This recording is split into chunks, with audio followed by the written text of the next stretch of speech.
Welcome to McPlum, simple solutions served daily. In this video, I will explain how to use a Notion planner. First, create a central dashboard in Notion.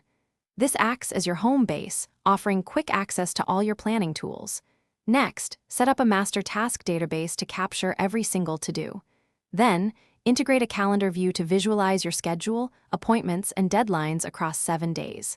Finally, customize templates for daily, weekly, and monthly planning, ensuring your system fits your unique workflow perfectly. For daily planning, begin by identifying your top 3 priorities each morning.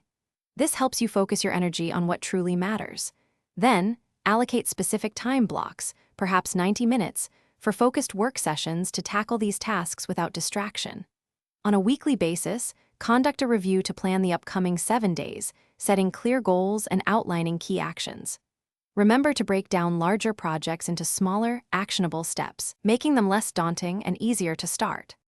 Effective task management involves assigning clear statuses to your items, such as to do, in progress, or done. This provides an instant overview of your workload.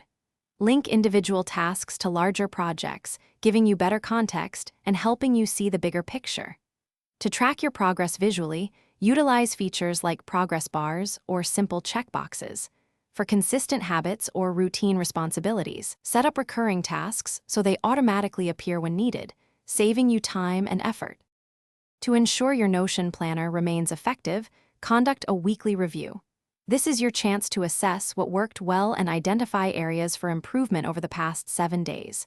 Don't hesitate to adjust your planner's layout and templates as your needs evolve. Flexibility is key. Archive completed projects and tasks to keep your workspace clean and focused on current priorities. By continuously refining your system, you'll maximize its efficiency and boost your overall productivity. Thanks for watching. Stay juicy and subscribe.